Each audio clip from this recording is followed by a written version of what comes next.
Suveer Kothari, the head of media solutions for emerging markets at Google, is with me now. Welcome.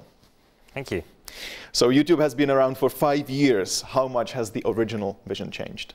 The original vision was to make it really easy for people to share videos. And I think we still are the easiest place for people to share videos with each other. But what we've done is we've added a lot of other layers to the site. So now you can have professional content and you can do a whole host of other things on the site. So I think the original vision has expanded. So which videos are currently still the most popular? Well, music videos are always really popular on YouTube, but we also have... Are these legal videos, or is it uploads that people perhaps not always legally upload to YouTube? Well, actually, what we allow content owners like music companies to do is to claim content which is uploaded to YouTube and put their ads against it. So most of this stuff is legally uploaded, and it's a great opportunity for people to share and listen to music online. I won't even ask you how many minutes of video content there is on YouTube, because it's perhaps decades. But will you be able to keep up the pace of new videos and new content being created and added to YouTube? We've gone from a few hours uploaded every minute to now 24 hours of video uploaded every minute to YouTube, which is an amazing stat.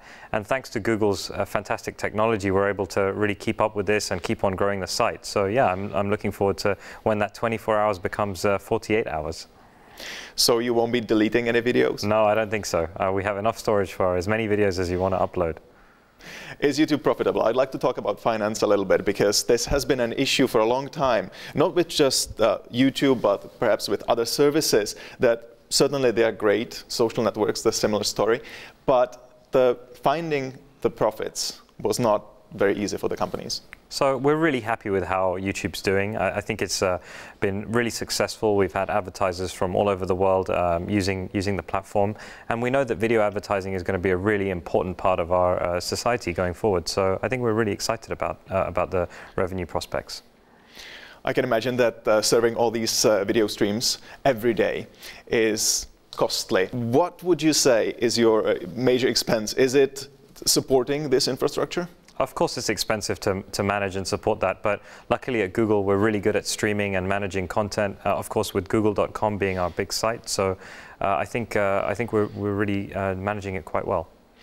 Everyone is now talking about connected television. That means your TV set can be actually connected online and can get broadband content. So Samsung, for example, has partnered with LoveFilm to provide broadband content. Google, Sony, and Intel are now talking about the smart TV, and also broadcasters are coming up with their application. So what does it mean for YouTube? Well, I think what we want to do is make YouTube accessible on as many devices as possible. So today you can already see that 1% of our views are coming from mobile phones. In the future, I hope that we'll be getting many more views from TV. So what it means for us is we have to make it an easy access option for everyone. Will your business model change?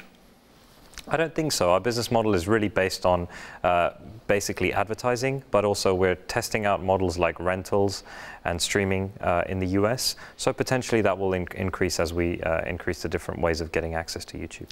How will you make money on that? Because I can imagine that the advertising revenue will also be interesting for those providers of these platforms. So will you be able to really get your hand on that revenue? Well, I think it's very similar to the way other advertising mediums work. Of course, Sony is going to be there as the provider of the device, but also they'll be one of the big advertisers, I'm sure.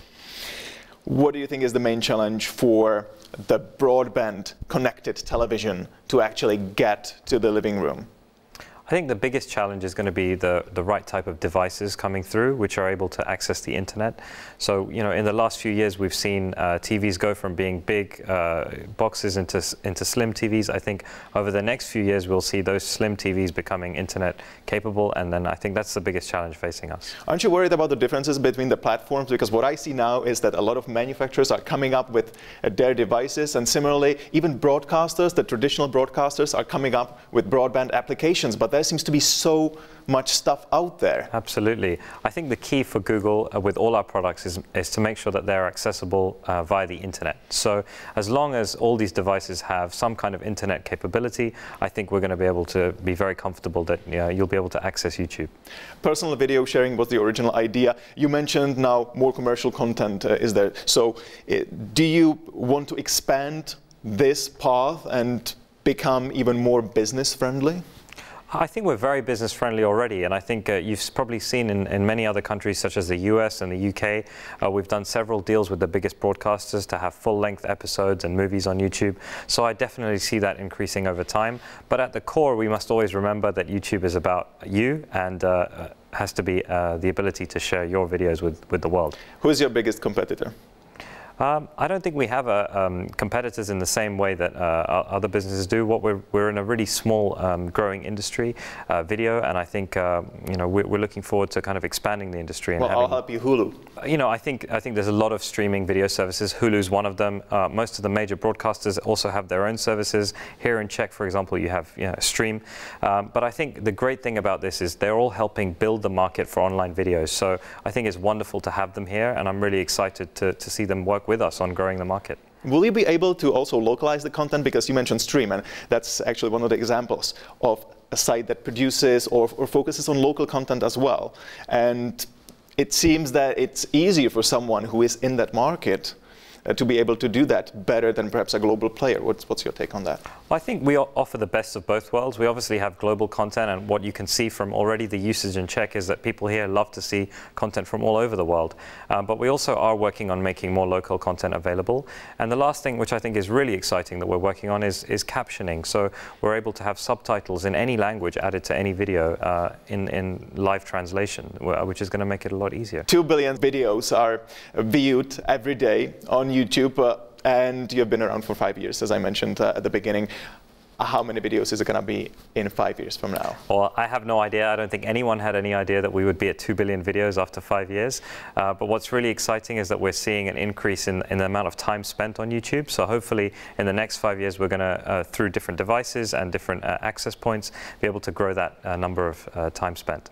Suveer, thank you. Thank you very much.